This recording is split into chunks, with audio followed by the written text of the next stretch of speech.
It was 25 years ago, a sunny day in Dallas. A few seconds of violence that changed America forever.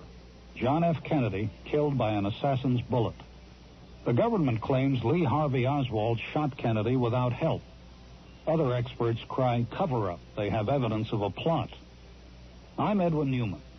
Who killed Camelot? You'll find out the theories when you join me for a 2-hour 25th anniversary special on many of these PIA radio network stations. You, John Fitzgerald Kennedy, do solemnly swear. I, John Fitzgerald Kennedy, do solemnly swear. That you will faithfully execute the office of President of the United States. That I will faithfully execute the office of President of the United States. And will, to the best of your ability.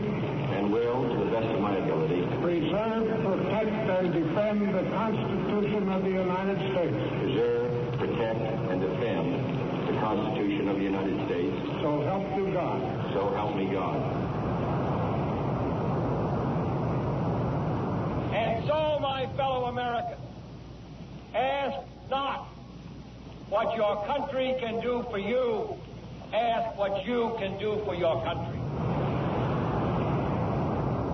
It appears as though something has happened in the motorcade route. There has been a shooting. I repeat, a shooting in the motorcade in the downtown area. The president's car is now going past me. Now traveling at a very high rate of speed. Secret Service men standing up in the limousine. They are armed with submachine guns. You see Mrs. Kennedy's pink suit. There's a Secret Service man, spread eagle over the top of the car. At this point, it looks as though it could have been one or two or even all of the people within the car may have been the victims. May have been struck by shots. We don't know. Here is a flash from Dallas. 2 priests who were with President Kennedy say he is dead of bullet wounds suffered in the assassination attempt today. I will repeat with the greatest regret this flash. 2 priests who were with President Kennedy say he has died of bullet wounds.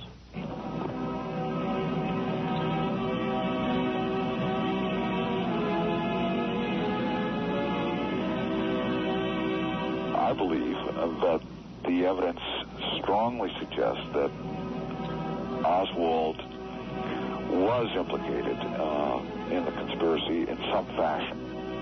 I don't believe that there is credible, overwhelming evidence that he did the shooting that day. I eventually came to the conclusion that Oswald did kill President Kennedy, and that he had rather complicated motives for that, but that he was guilty, and that he very likely did not have any help in it. What I'm saying is that the mafia murdered John Kennedy. It is a historical fact. It was a straight mob hit. If you take those photographs that do relate to John F. Kennedy's murder and examine them, what you find is that everyone that's in the evidentiary base printed in the Warren Commission report has been tainted, altered, or changed to fit the predetermined official thesis that Lee Harvey Oswald murdered the president. I don't think the murder will ever be solved. Most murders never are, and I don't think this one will be. Each evening from December to December, before you drift to sleep upon your cot, think back on all the tales that you remember of Camelot. Ask every person if he's heard the story, and tell it strong and clear if he has not,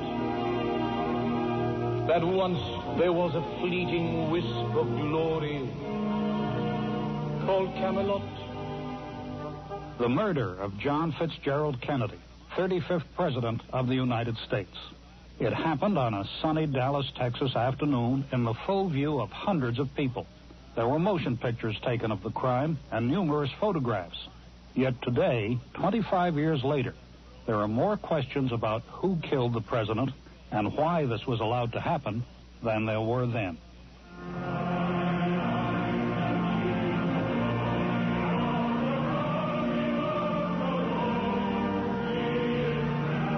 This is Edwin Newman. Come along with me during the next 2 hours as the PIA radio network asks the questions and explores the paths down which those questions lead. All this and more when we look at the JFK conflict.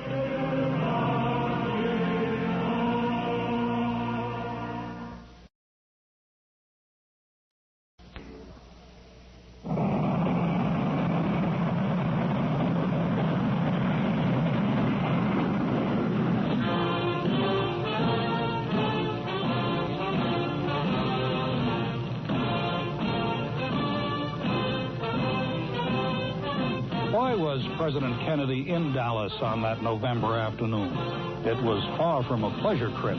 The answer was politics. This was not Camelot's most shining moment. In 1963, the United States was just beginning to recover from an unsuccessful entanglement with Cuba. The Bay of Pigs incident had profoundly embarrassed the Kennedy administration, and the lack of success against the Castro regime had the far right in an uproar. This administration intends to be candid about its errors. For as a wise man once said, an error doesn't become a mistake until you refuse to correct it. We intend to accept full responsibility for our errors, and we expect you to point them out when we miss them. Texas had become a hot spot in the nation's political climate. Just the week before, Kennedy's United Nations ambassador, Adlai Stevenson, had been to the Lone Star State and had narrowly avoided a beating at the hands of an angry mob. Couple these facts with Kennedy's own personal dislike of his vice president, Texas Lyndon Johnson, and the need to patch up a rift with that state before the presidential election the following year. The trip to Texas was, therefore, personally distasteful, but politically unavoidable. At 12:30, the president's motorcade had just traveled past the Texas Book Depository building when the shots began to ring out. Moments later, the crime of the century would be complete. The president dead. Within hours, a man had been arrested, a man who would bear the public blame for the murder of John Kennedy, and who himself had less than 2 days to wait before his own murder, Lee Harvey Oswald. Did you kill the president? No, I have not been charged with that. In fact, nobody has said that to me yet. The first thing I heard about was when the newspaper reporters in the hall asked me that question. The official government version of who killed John Kennedy is Oswald. But did he really do it? Many researchers think not. There are widely varying theories, and many of them have to do with just who Lee Harvey Oswald really was. Robert Sam Anson is a journalist who extensively researched Oswald. He is the author of the book, They've Killed the President. Well, there are some who say that Oswald was an agent of Fidel Castro, others who say that Oswald was an agent of the Soviet Union, still others who say that Oswald was an agent of U.S. intelligence. There have been theories that Oswald was implicated by the intentional use of a look-alike in the years, or in the weeks and months immediately leading up to the assassination.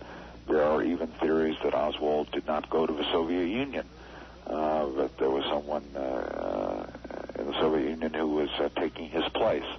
There are a whole range of theories about Lee Harvey Oswald, who remains one of history's most fascinating and enigmatic characters. Enigmatic, yes. Innocent? Of the shooting? Maybe. Of playing a role in the assassination? No. Ask 3 different assassination experts and you'll get 4 different opinions of who plotted Kennedy's death. Some put the blame on our own government, on the FBI or the Central Intelligence Agency. Others finger organized crime. Still others insist it was Fidel Castro, his agents, or Cuban sympathizers. In each of these theories, there is one common thread: Lee Harvey Oswald. Anson believes that Oswald was a man with CIA connections. He was, after all, a former member of the American military. He defected to the Soviet Union, where he took a wife, and returned to the United States after initially having been refused an exit visa from the Soviet Union. But how did he get out? He was able to do that, I think, only with the assistance of U.S. intelligence. He has, if his name were anything other but Lee Harvey Oswald, you would take a look at his remarkable career and conclude that, of course, he was an agent. Let's take a moment for some Oswald history. He enlisted in the Marines at age 17 and ended up based in Atsugi, Japan, a location where military intelligence had a foothold. Without finishing his enlistment, he was granted an early discharge because his mother was supposedly very ill. As it turned out, she was not. Oswald spent less than a week at home, then took off for the Soviet Union, walked into the American embassy in Moscow, turned in his passport, and claimed communism to be his ideology of choice. Professor Philip H. Melanson of the Political Science Department at Southeastern Massachusetts University believes that Oswald had some connection to the government as an agent of either the CIA or some other spy organization.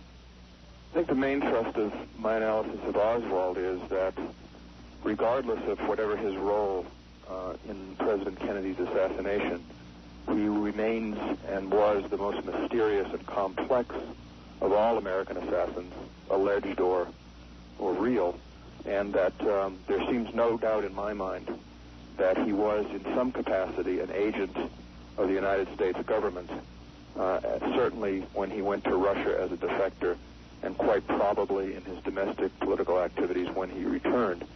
So does that settle it? Does that make Lee Harvey Oswald an agent of the United States government beyond a reasonable doubt? You might think so, until you hear Dan Moldea.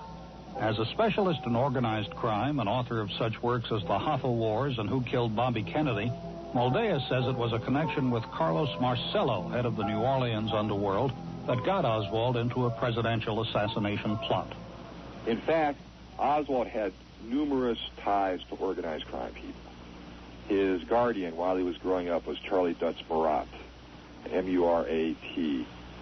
Murat was heading Marcello's gambling operations down in New Orleans and in Louisiana. He was a major cog in the Marcello operation.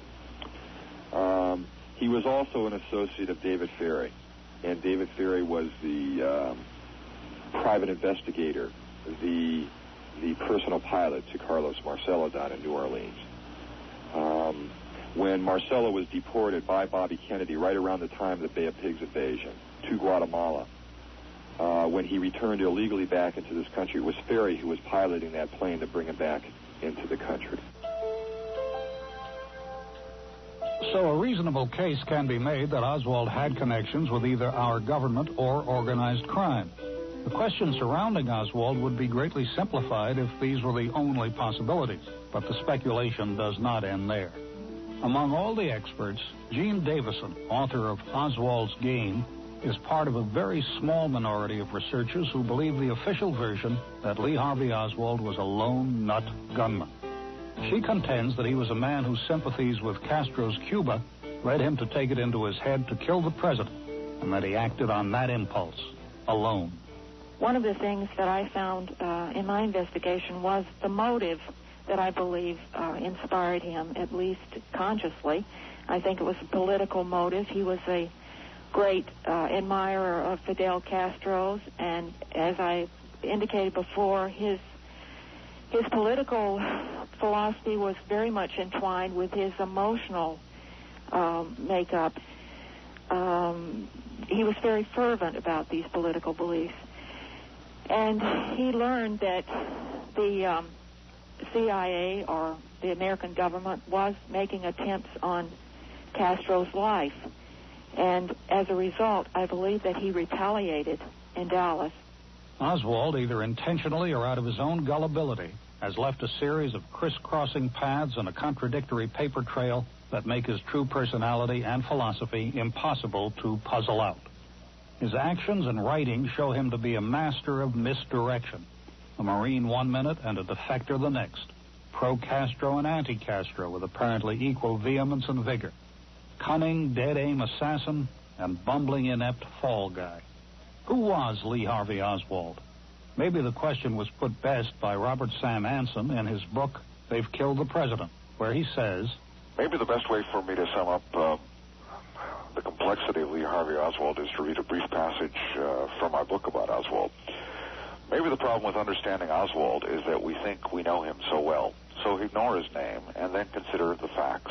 A man who works at a CIA base, has his records altered by the military, defects to Russia with no money, takes a plane when no planes are available, marries the niece of a high-ranking Soviet official, slips across the Iron Curtain without leaving a trace, threatens espionage and is not arrested, lives in a community infiltrated by intelligence agents, befriends a former spy, is seen in close contact with 2 intelligence agents, makes travel arrangements in the company of an employee of the CIA, uses an alias, keeps an office in a building with other agents, eludes detection by surveillance devices, gets a passport when one should be denied, and is finally shot down in a room crowded with police by a former informer for the nation's chief investigative agency. Absorb these things, and then imagine that the man they happen to is named John Smith. Who do you think he is? No matter who Lee Harvey Oswald was, the question remains, what role did he have in the assassination? For researchers like Jean Davison, the answer is simple. Since she believes Oswald was a lone gunman, there are no loose ends. But for nearly everyone else, there are nagging, unanswered questions. The mystery begins at the Texas Book Depository, a building on the Kennedy motorcade route and the alleged site of the assassin's nest. Oswald was employed as a laborer at the book depository and had come to work as usual that day.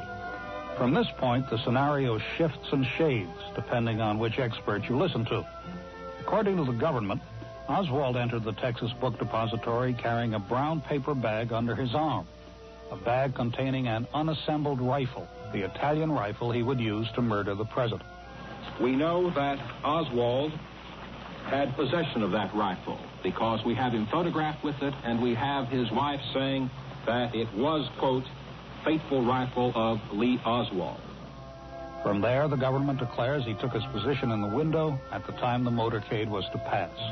After squeezing off 3 shots, Oswald calmly mingled with the panic-stricken crowd in the book depository lobby. He then left the building and boarded a public bus to make his escape. He was captured less than 2 hours later in a movie theater after shooting and killing a Dallas police officer. That is the version of the events in Dallas that day as accepted by the Warren Commission. It was expected to be the answer to quiet America's alarm. But did it? Without any doubt, he's the killer. The law says beyond a reasonable doubt and to a moral certainty, there's no question that he was the killer of President Kennedy.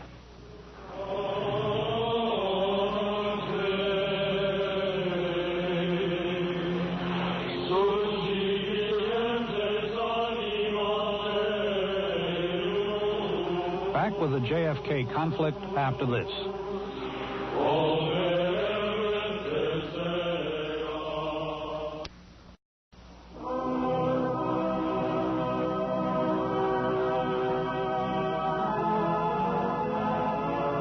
Eisenhower and I share the grief that Mrs. Kennedy must now feel. And we send to her our prayerful thoughts and sympathetic sentiments in this hour.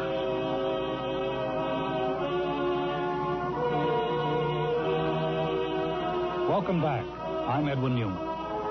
Almost from the beginning, independent investigators began poking holes in the official story. Sylvia Marr is one of the most well-respected investigators of the Kennedy assassination and wrote the book Accessories After the Fact. She says that the story of how Oswald committed the murder and then escaped just does not hold water. I've used the classical 3 questions. Did he have motive? Did he have means? And did he have opportunity? On motive, even the commission could not arrive at any motive, and that remained moot. On the question of means, it required the highest degree of marksmanship, at least a rating of master marksman. Oswald was a very poor shot, and his own brother said he couldn't hit the side of a barn. Furthermore, you would need a very good weapon to achieve the kind of shooting that was achieved when the president was assassinated, hit right in the head, fatally, so that he was virtually dead on the spot. The weapon that Oswald supposedly had, although to my mind it has never been successfully placed in his possession by credible witnesses, That weapon was a cheap old Italian rifle that sold for $12.95 with a defective scope. So I don't believe he had the means. As far as opportunity goes, and I think this is a very, very strong point, Oswald was encountered in the second floor lunchroom of the book depository building a little over 1 minute after the shooting. He was standing calmly, drinking a Coca-Cola, which meant that he had to have time to get across the 6th floor, hide a weapon, wedge it in behind some cartons, run down 4 flights of stairs, get a coin out, insert it in the machine and get his Coca-Cola, and be standing there calmly drinking the Coca-Cola when he was intercepted by a policeman together with the manager of the depository, Mr. Roy Truly. The policeman actually poked his gun into Oswald's middle, and Oswald simply looked rather surprised, and Mr. Truly, the superintendent, said, this man works here, it's okay. Oswald then meandered across the floor and out the front door, where he mingled with the crowd for a while. He made no attempt to escape. Dr. David Rohn, author and head of the Assassination Archives at the University of Wisconsin at Stevens Point, has found through his examination of the Warren Commission report that by the Commission's own evidence, Oswald could not have brought a gun into the Texas Book Depository. They have only one witness who testifies that Lee Harvey Oswald carried the rifle that they alleged was used to murder President Kennedy into the Texas School Book Depository that morning. That man is Jack Daugherty. Jack Daugherty's job as an employee of the Texas School Book Depository was to come early to work around 7 o'clock and sit at a desk, a table actually, and watch every employee enter the building through the employee's entrance. Jack Daugherty testified that Lee Harvey Oswald entered empty-handed, and they pushed him again, said he carried nothing in his hand. He said, that's right, nothing. And that is footnoted in the Warren Commission report. It footnotes to what? To the statement that Lee Harvey Oswald carried a rifle into the Texas School Book Depository, when the reverse is true. There's no evidence at all that he carried that rifle into the Texas School Book Depository, nor can they produce any. Which, along with other bits of information, leads him to conclude that Oswald is innocent of the murder. I really don't know what the situation is about. Nobody has told me anything except that I'm accused of murdering a policeman. I know nothing more than that, and I do request for someone to come forward to give me a legal assistance. First point, Lee Harvey Oswald had nothing to do with the murder of John F. Kennedy, nor can any credible evidence be put forward to support Oswald as the assassin. And all credible evidence that has been put forth, or all allegedly credible evidence, is easily torn to the shreds of falsehood that it is. Second, it requires more than one gunman to perform what happened to John Kennedy that day. 3, you have other evidence to sustain a conspiracy. We will talk more about a conspiracy and Oswald's possible connection to it in a moment. The JFK conflict continues on the PIA radio network. I'm Edwin Newman. Understanding who Oswald was is nearly impossible. As Anson has said, he's one of history's most baffling characters. But there are some established facts. Researcher Gene Davison says that long before he became known to every American, Oswald's name popped up again and again in police records. He was first picked up for truancy in New York City at age 13. At that time, psychiatrists determined that he was having violent fantasies. Those tendencies led doctors to conclude that Oswald, though not insane, was a sociopath. Davison says his lack of social skills, coupled with his paranoid tendencies, were the reasons he embraced communism in the Soviet Union, not that he had affiliations with military intelligence. He planned the defection for many months before he got out of the Marines, and he was very secretive about it, and he was very cunning about the plans that he made. He even tried to pretend that he was going to go to a university over there because he was a little paranoid that someone might try to stop him from going to the Soviet Union. And he did get into the Soviet Union. The Russians didn't want him to stay there. They tried to tell him to go home, and he made it difficult for the Russians to refuse him because when they told him that he would have to leave the country, he slashed his wrist, so he was taken to the hospital. Eventually, they did let him stay. They sent him off to Minsk, which was probably not a place he wanted to stay at. And after a while, living there for a while, he decided he wanted to come back home. Why he returned is another debatable topic, and this is where Oswald's story gets muddy. By piecing together different facts and connecting him with people who do seem to appear in his life, one could conclude that Oswald could be either a government agent or a foreign operative. Researcher Philip Melanson says actions by the governments of both the United States and the Soviet Union indicate that indeed Oswald had significant intelligence connections. We know there was a program in place to palm off some of our defectors as spies, just as the Russians were doing that to us. And I'm sure that they had suspicions about Oswald. That is why they didn't take him right away. But eventually he was able to convince them with a little dramatics of his alleged suicide attempt, which may have been nothing more than a ploy to be accepted. And we also would have had to figure out when Oswald was coming back to us whether or not he was a Soviet agent, because they might have turned him around.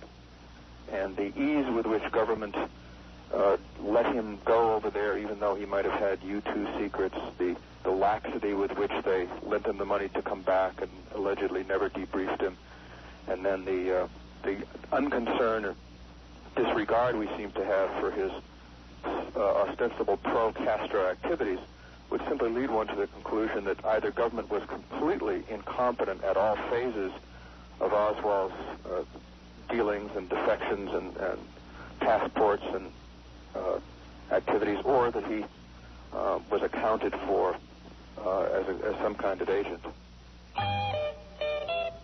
Then there were Oswald's possible connections with Cuba. He was working with an organization called the Fair Play for Cuba Committee, an organization he developed in New Orleans, and which had a membership of one, Oswald. We advocate restoration of diplomatic, trade, and tourist relations with Cuba. He had gone public on the radio in support of the Cuban Revolution. But the theorists who claim he was an agent also say his role with the Fair Play Committee was a ruse, that he wanted to make it look as though he was a Cuban sympathizer, so that later, when he killed the president, the investigators would be thrown off the track. It's easy to imagine why forces inside Cuba would want the president killed. First, there was the Bay of Pigs, then the Cuban Missile Crisis. Castro and his fellow dictators may rule nations. They do not rule people. They may imprison bodies, but they do not imprison spirit. They may destroy the exercise of liberty, but they cannot eliminate the determination to be free. And don't forget that in 1975, the United States government admitted that in the early 60s, it had made 8 separate attempts to kill Fidel Castro. Research has uncovered many bizarre assassination plots against the Cuban leader by the CIA, and it's known that Kennedy knew nothing about them at the time. When he did become informed, he stopped them at once and attempted to reconcile the two countries' differences. But even so, there are those who say Castro had to be involved. And Henry Hurt, author of the best-selling book Reasonable Doubt, says, whether Castro had a hand in it or not, we know that the moment Lyndon Johnson became president, Castro's problems were over. Lyndon Johnson never paid any attention to Cuba. Lyndon Johnson was fascinated with winning a war on the other side of the world. Thus, we were launched into Vietnam, but Castro's problems stopped the second Kennedy died. Still others suspect a different scenario, a strange marriage, if you will, between Cuban nationals and American mobsters. But some history is needed here. When the Castro government took control of Cuba, the mob presented it with a loan. Castro spent the money on a fleet of aircraft. The loan was not without strings. The mob had extensive gambling holdings in Cuba, and it wanted them protected. But Castro did the unforgivable. He took the businesses away from the mob and kicked them out of his country. The mob did not consider this fair.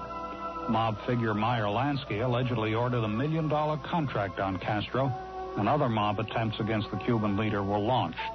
Then in 1959, Castro announced that he had become a communist. I can assure you that this flag will be returned to this brigade in a free Havana. It is at that point that the United States joined the mob in its desire to get rid of Castro. Dan Moldea says that, unknown to the president, the Central Intelligence Agency joined forces with the mob in working to kill Castro. To say the least, it was a case of strange bedfellows. Jimmy Hoffa was selected as the liaison between the CIA and the Mafia. And from here, the story does not get less complicated. Because at the time the CIA was trying to assassinate Castro, Kennedy and his brother Robert, the Attorney General, were involved in a campaign to rid the nation of organized crime. Simply put, one hand of the government was working with organized crime, while the other was trying to stamp it out. The fact that this is a strike-breaking, union-busting bill. In my opinion, Mr. Hoffa, this bill is not a strike-breaking, union-busting bill. You're the best argument I know for it. Your testimony here this afternoon, your complete indifference to the fact that numerous people who hold responsible positions in your union come before this committee and take the Fifth Amendment because an honest answer might tend to incriminate them. John and Bob Kennedy got down to business about dealing with what Bob Kennedy would call the enemy within. The threat of the mafia and organized crime against American society. And they put together a hit list. Number one on the hit list was Jimmy Hoffa. Number two was Carlos Marcello, the mafia boss from New Orleans. Number three was Santos Trafficani, the mafia boss from Florida, and Sam Giancana and Johnny Roselli. Now, unknown to Robert and John Kennedy at the time, several of these people were involved in this CIA mafia plots to murder Fidel Castro. A moment ago, we mentioned strange bedfellows. Much has been made of John Kennedy's affair with a woman named Judith Campbell. Campbell was no society lady. Moldea tells us that Campbell was also mobster Sam Giancana's mistress. Giancana planted Campbell on Kennedy in order to smear him and get him to back off the organized crime investigation. It didn't work. Instead of backing down, John and Robert Kennedy intensified the war. At a mob chieftains meeting, Jimmy Hoffa suggested that the Attorney General be killed. while leaving the hearings after these people had testified regarding this matter, did you say that SOB, I'll break his back? Who? You. Say to who? To anyone. Did you make that statement after these people testified before the committee? I never talked to either one of them after testifying. No, I'm not talking about to them. Did you make that statement here in the hearing room after the testimony was finished? Not concerning them, far as I know of. Well, who did you make it about? I don't know. I may have been discussing somebody in a figure of speech. Well, who did you make the statement? Whose back were you going to break? I don't even remember it. Well, whose back were you going to break, Mr. Hoffa? They gave his speech. I don't even know who I was talking about, and I don't know what you're talking about. But New Orleans mob boss Carlos Marcello did not agree.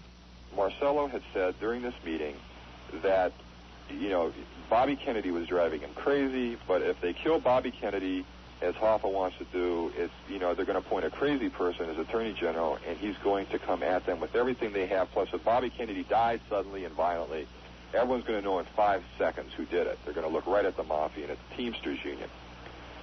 So Marcello announced, if you want to kill the snake, you cut off his head.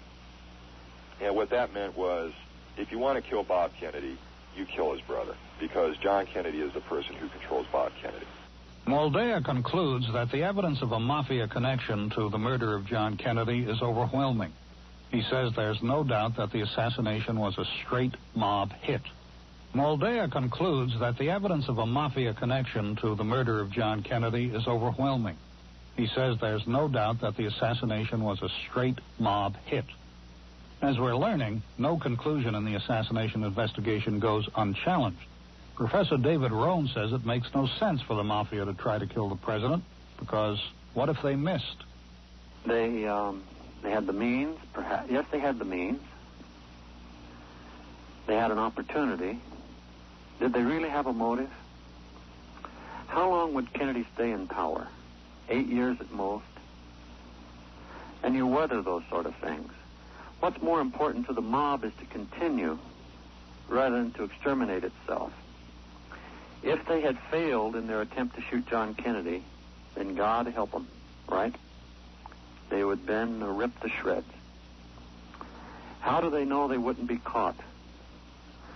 So it's better to keep, if you have $10 billion, it's better to keep 5 billion of them than to lose it all. But there are still troubling connections to organized crime that cannot be ignored. Jack Ruby is the most obvious. The suspect's name is Jack Rubinstein, I believe. He goes by the name of Jack Ruby. The man who shot Oswald on national television was not then, but is now known to have been connected with the mob. His telephone records in the days and weeks before the assassination indicate that he had been talking to several top officials in the Teamsters Union and to a mob enforcer in Chicago. Former President Gerald Ford was a member of the Warren Commission that investigated the assassination. He thought that Ruby was simply an odd person who overreacted. Well, there's no question Jack Ruby was an odd, eccentric individual. An individual who was very emotionally attached to the Kennedy family, etc. I was present with the Chief Justice at the time we interrogated Jack Ruby, and I can tell you from my own experience in that interrogation that Jack Ruby was the kind of a person who could, and obviously did, take dramatic action.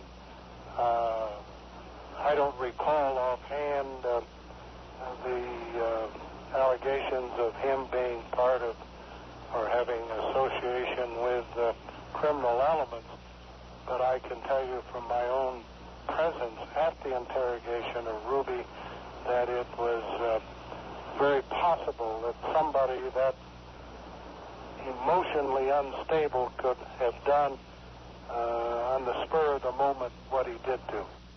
25 years later, Ford believes Ruby's claim to have had a deep affection for the Kennedy family and to have killed Oswald to protect Jackie Kennedy from the horror of a trial in Dallas. To others, that's simply a smokescreen. Do you have anything to say in your defense? Oswald has been shot. In a moment, a further investigation of mob involvement. This is the PIA Radio Network. I'm Edwin Newman. A moment ago, we heard how former President Gerald Ford, a member of the Warren Commission, does not believe that Jack Ruby was connected to the underworld.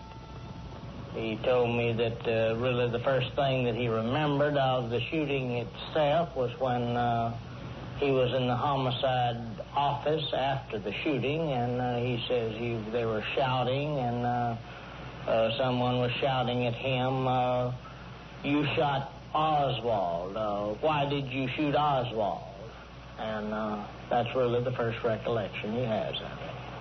I would think that we would at least plead temporary insanity. Further, Ford maintains that the mob was not involved in the assassination. But a more recent study done on the case suggests again that there was organized criminal involvement. Dr. David Scheim has recently published a book entitled Contract on America, a discussion of criminal influence in the assassination. Scheim, along with 7 Harvard students, studied the assassination and came to a simple conclusion. That the mafia killed President Kennedy, and in particular that Carlos Marcello, the mafia boss of New Orleans, was a central figure in this conspiracy. And his investigations found that the same name kept popping up. Carlos Marcello, the New Orleans crime boss. Marcello's fingerprints are all over the case. We look at Ruby's phone records. He's calling and visiting many associates of Carlos Marcello. Oswald is in very close contact in 1963 with 2 lieutenants of Marcello, David Ferry and his uncle Dutz Merritt. At least 2, I wouldn't say lieutenants. Oswald was in close contact with 2 associates of Carlos Marcello in 1963. So the criminal activity traveled all the way from the New Orleans syndicate to Dallas that day by way of Jack Ruby, who ran a strip joint there. Places like his were illegal, but he had help in running the club because he knew just about everyone in the police department. This is Detective Jim Lavelle, who was this morning handcuffed to Oswald and was bringing him out to the car to be transferred to a county jail. Could you tell us what happened? You were handcuffed to him? I was handcuffed to him and also had a hold of the waistband of his trousers. I saw this man come from the crowd, and at the time he emerged from this crowd of people, he was not more than 6 or 7 feet from me. Did you see the gun in his hand as he came? I saw the gun in his hand as he emerged from the crowd. But being such a short distance from me, I had no time to say anything. Did you recognize him when he came through? Yes, I have known Jack Ruby for a number of years, and I recognized him just as soon as he emerged from the crowd. Scheim says also that the Dallas police were no strangers to organized crime. After Ruby shot Oswald, he was put in a Dallas jail cell under the custody of Sheriff Bill Decker. And, in fact, Decker wrote a character reference for Joseph Cibillo, the mafia boss of Dallas, who was also a close associate of Ruby. So when Ruby, after his first-degree murder conviction, requested to testify before the Warren Commission and then told the commission, my life is in danger in Dallas, I can't tell the truth in Dallas, I want to go to Washington to testify, Ruby had very strong grounds for his fear and for wanting to be transferred to another place. The only thing I can say, what's your name, and I'll know how to address you. Harry Kendall. Everything pertaining to what's happening has never come to the surface. The world will never know the true facts of what occurred, my motives.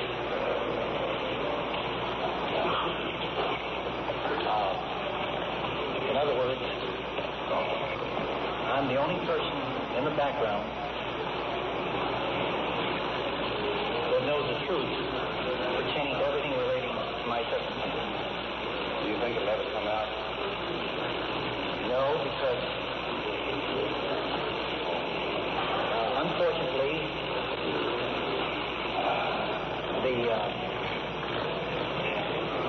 the people have so much to gain and have such a material motive for putting me in a position I'm in. We'll never let the true facts come above board to the world. Now, these people are in very high positions yet? Yes. When Ruby talked to the Warren Commission, he tried to tip them off to the mob connection, according to Scheim. Testimony that must have been ignored because... In Ruby's testimony, one of the amazing statements he makes, and I'm quoting virtually verbatim, if the murder of Oswald was timed so perfectly by seconds, then someone in the police department is guilty of giving the information as to when Oswald was coming down. So, how could the Warren Commission ignore these claims? Scheim says the answer is simple. There were orders from above. This is a very complex question that I think it's clear that there was a conspiracy. The Senate Intelligence Committee reviewed the case and found that both Hoover and Johnson had written memos stating the public must be satisfied that Oswald was the lone assassin. And further, the memo stated that speculation about conspiracy should be cut off. It's clear that, the government, and in particular J. Edgar Hoover and Lyndon Johnson, wanted a very quick and superficial conclusion to the investigation. But why change the focus of the investigation from one of trying to find the truth to one of placating the public? Because, it's theorized, if the truth were to come out at that time, the public would know how they had been lied to for years by their own government's chief law enforcement body, the FBI. Hoover, for years, refused to admit that the mafia existed. In fact, in 1957, when some of his agents reported on a major mafia conclave, Hoover had the reports rescinded and had the agents demoted. Hoover put an organized crime commission out of business at one point, and there's a report by Arthur Schlesinger citing two sources that Hoover met with Frank Costello in New York's Central Park on a couple of occasions. So it appears that Hoover, like certain people in the CIA, felt that the mafia was a convenient tool, to do the government's bidding, and was not all that keen on exposing them. Investigator Sylvia Marr agrees that the FBI, for reasons unknown, made a full investigation of the assassination impossible. The FBI did a very poor job, but worse than that, the FBI actually went so far as to conceal and destroy evidence. To destroy evidence and conceal it from the Warren Commission. The memorandum and the note in question, and he handed it to me, and he said, in effect, Oswald's dead now. There can be no trial. Here, get rid of this. I then proceeded to tear it up. His presence, he said, no, get it out of here. I don't even want it in this office. Get rid of it. I then took it out and destroyed it. And how did you destroy it? I took it into the washroom and flushed it down the drain.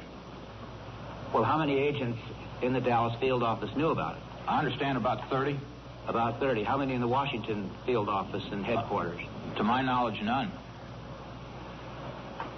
Well, wasn't Mr. Shanklin on the telephone a lot with J. Edgar Hoover? He was on the telephone to FBI headquarters. I don't know specifically who he was talking to. Were he and Mr. Hoover rather close? Well, for Mr. Hoover, and he reported to him. The CIA also concealed evidence of the highest importance from the Warren Commission. That is to say, its plots to assassinate Fidel Castro, which only came to light in about 1975. And so it was relying on agencies which were dishonest, unprofessional, and to some degree incompetent. Investigator Harold Weisberg has written 5 volumes on the assassination, and he thinks one reason the crime has not been solved lies at the feet of J. Edgar Hoover and the FBI. He claims that they've not ever really investigated the assassination. But his theory is not that the FBI knew that the mob was involved, but that they were simply caught flat-footed. They never investigated the crime and never intended to. Yes, they were covering their own ass. Remember I said earlier, the first laws cover the bureaus and the second laws cover your own. And it happened. Here was this greatest investigator of all time, Hoover, who didn't prevent it from happening, and worst of all, he didn't know what the hell had happened. So he had to take control. Control is the name of the FBI's game in cases like this. Don't misunderstand me. They can do magnificent work. I'm not saying they don't. I'm certainly not saying they can't, because they can and they do. I've seen them do it.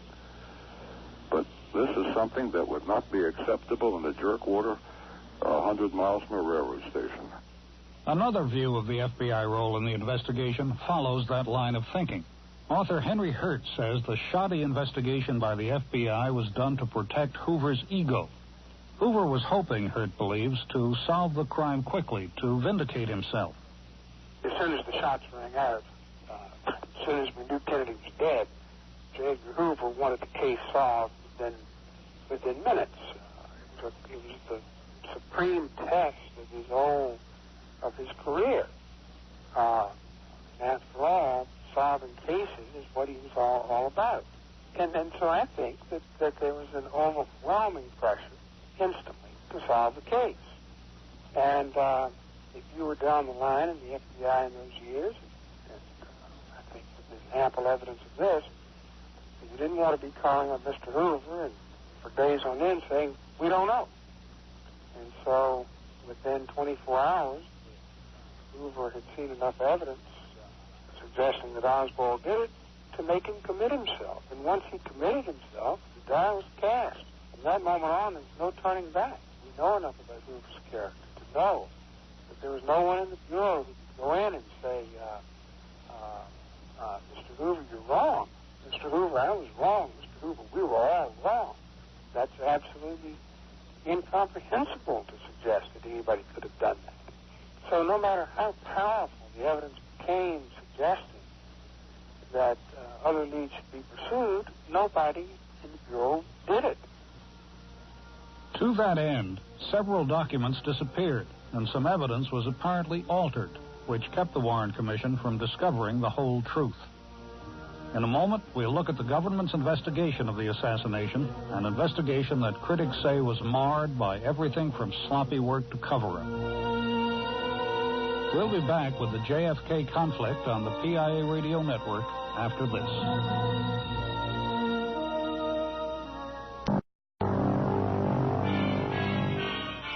This is the PIA Radio Network. I'm Edwin Newman. 25 years ago, President John F. Kennedy was assassinated in Dallas, Texas. Since then, questions have been raised about who killed the president and why. For the most part, those questions have gone unanswered.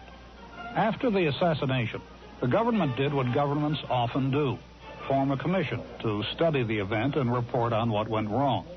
The commission, named for its chairman, Chief Justice Earl Warren, has been criticized perhaps more than any other commission in American history. Charges range from a sloppy job of investigating to a cover-up for incompetence to hiding a governmental murder. Former President Gerald Ford served on the commission and was present for more testimony than any other member. He says that after all these years and all the investigations, he still stands by the report.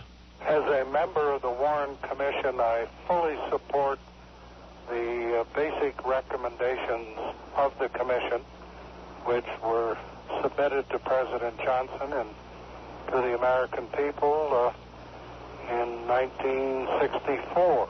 And the conclusions of the commission then are just as valid, if not more so today, than they were at the time the report was finalized. Sylvia Marr painstakingly read every page of the 26 volumes of the Warren Commission hearings and exhibits. She thoroughly checked cross-references and created an index for the volumes. When she was finished, she was not pleased with what she had learned. I had to conclude that the report was a very contaminated document which did not deserve any credence, that the commission had virtually framed Oswald by disregarding all evidence that tended to be exculpatory, and even more flagrantly by disregarding all evidence of conspiracy and sticking to its insistent conclusion that Oswald and Oswald alone had committed this heinous crime. That's a lot to say, but Marr says she stands behind it with proof. It comes in what appear to be insignificant facts that have been twisted or have been overlooked in the investigation. But she says they are not tiny points when you look into them. In fact, the commission went so far as to invent wholly false claims about the evidence. For example, the commission said that Oswald had traveled from London to Helsinki by air and had left London airport on October the 9th.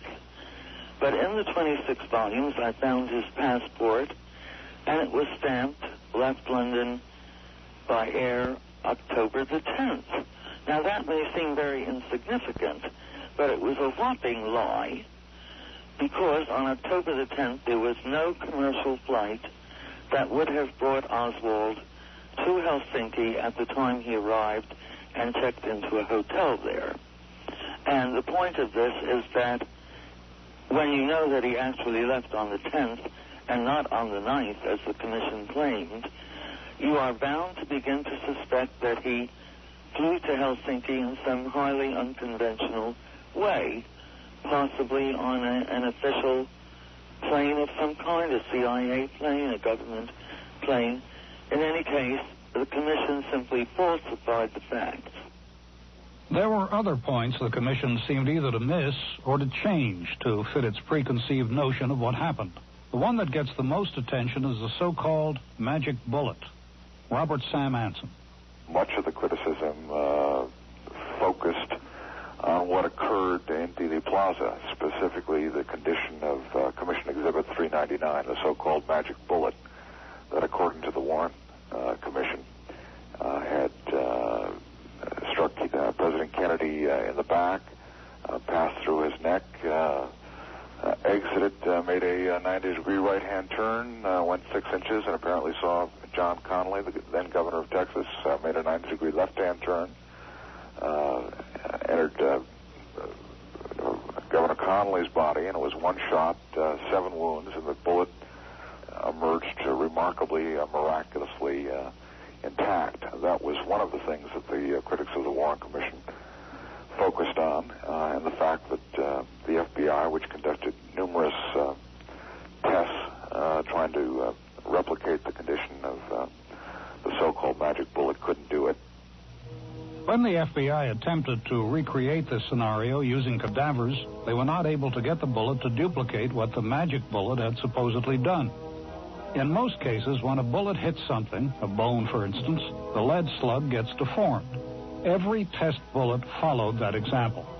But the magic bullet in question looked as though it was brand new when it was found on Governor Connally's stretcher at Parkland Hospital. Dr. Cyril Wecht looked at the single bullet theory, the magic bullet, and quickly discounted it. The single bullet theory is the sine qua non of the Warren Commission report. Without the single bullet theory, there cannot be a sole assassin, whether it's Oswald or any other human being in the world. You either have a single bullet theory or you've got 2 people shooting. And that's the essence of the single bullet theory. And if you show that it is scientifically impossible, that there is absolutely no validity to that single bullet theory, then you have proved, without anything else being needed, that 2 people had to have been involved in the shooting. Coming up in the second half of our program, you'll hear shocking reports of how the president's body may have been altered and of how some people link Vice President Johnson to the assassination. And we'll put forth some expert conclusions concerning who killed the president in 1963.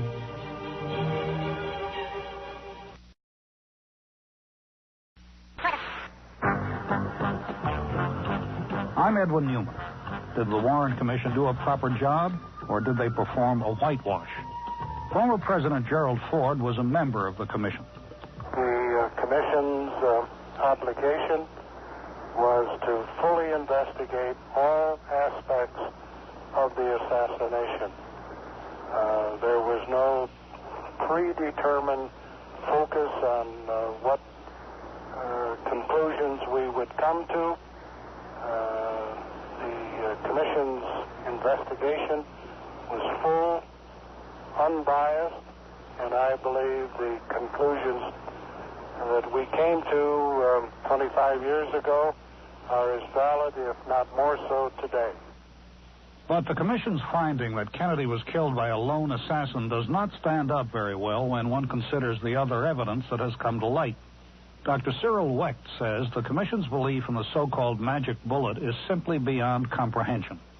The magic bullet, which is the hero of the single bullet scenario, this bullet that was found on the stretcher at Parkland Hospital in the afternoon of the shooting, which they claimed, the Warren Commission, had gone through Kennedy's back and neck, then through Connally's chest, breaking a right 5th rib, destroying 4 inches of that bone, then through his right wrist, causing a comminuted fracture of the distal end of the radius, and then exiting the wrist and going down into the left thigh, striking the femur, and then bouncing back out through 3-4 inches of muscle, fat, fascia, and skin, to be found just fortuitously beneath the stretcher by a maintenance man at Parkland Hospital that afternoon. So that bullet is pristine. It shows no deformity except at the base from the firing pin mechanism. The single bullet theory, or the magic bullet, is just one area that's criticized. And to be fair to the commission, there's been conjecture that the FBI tampered with some evidence before it ever reached them. But the strongest charge against the Warren Commission is that they simply rushed their job and did not take the time to find the truth, according to Paul Hoke, a researcher at Berkeley. If the Warren Commission had looked at the physical evidence as carefully as the House Committee did in 1978 and had presented their findings properly, we wouldn't be arguing. We wouldn't have spent so many years arguing about certain aspects like the single bullet theory. Distinguished professor and historian Dr. Herbert Parmet of the City University of New York agrees.